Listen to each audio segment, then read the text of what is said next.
democracy an issue in Hong Kong?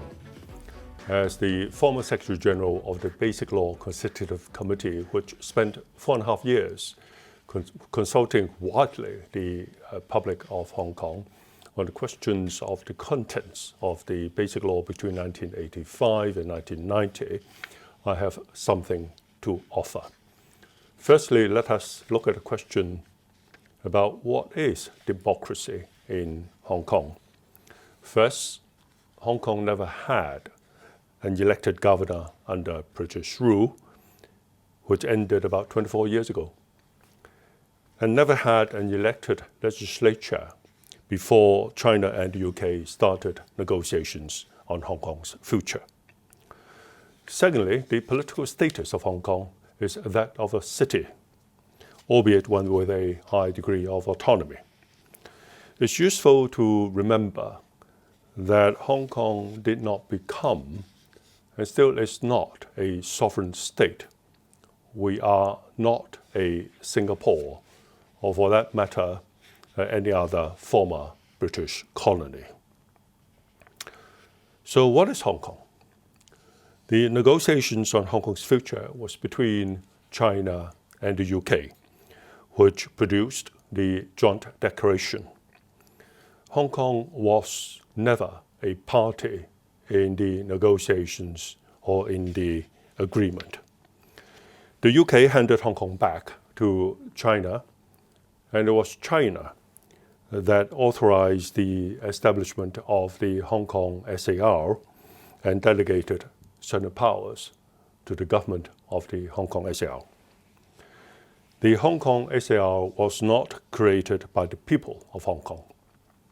The highly autonomous powers of the Hong Kong SAR government do not come from the local people. Local people in, for example, the UK do not and cannot, through local elections, give their local government such highly autonomous powers. In other words, if the Hong Kong residents want to emulate their London counterparts, the people of London, in voting in their city leader, Beijing could happily agree tomorrow, provided the Hong Kong Chief Executive, the CE, has the same limited powers as the London Mayor. So we, as the people of Hong Kong, cannot have our cake and eat it. Casting Beijing to one side in the process of selecting the CE, and at the same time insisting on giving the CE much more powers than those of the London Mayor. So what powers does Beijing have? In the Joint Declaration of the government of the UK and China, the following clause is highly relevant, and I quote, "The CE will be appointed by the Central People's Government on the basis of the results of elections or consultations to be held locally." The words to note here are consultations and appointed by the Central People's Government, that's Beijing. Meaning, one, if the selection of the Chief Executive is carried out on the basis of consultation and not election tomorrow, this will still be in line with the Sino-British Joint Declaration and the Basic Law. And two, whatever the result of the consultation or election, it is subject to the appointment of Beijing. And the rationale is simple. Most of the powers of the CE, unlike those of the mayors of London, New York, Tokyo, do not come from the people. They come from the central government in Beijing. So, last question. Did Beijing promise Hong Kong people one person, one vote? Yes. And this is what the Basic Law actually says. The ultimate aim is the selection of the Chief Executive by universal suffrage upon nomination by a broadly representative nominating committee in accordance with democratic procedures.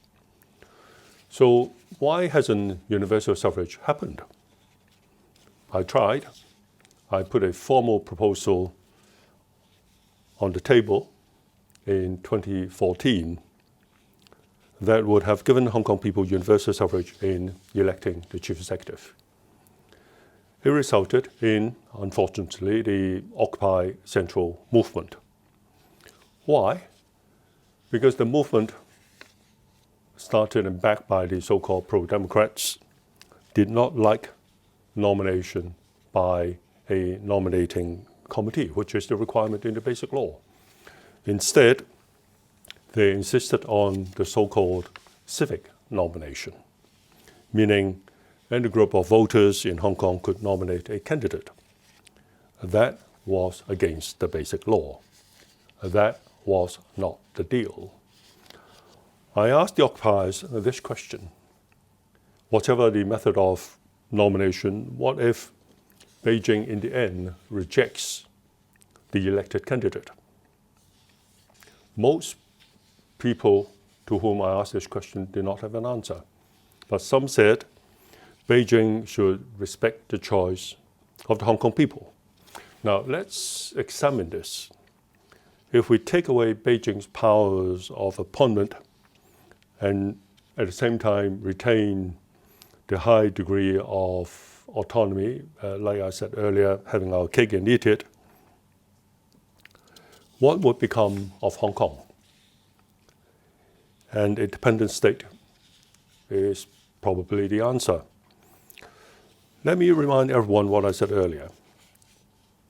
At the end of British rule in 1997, Hong Kong did not join China as if China was a federal state.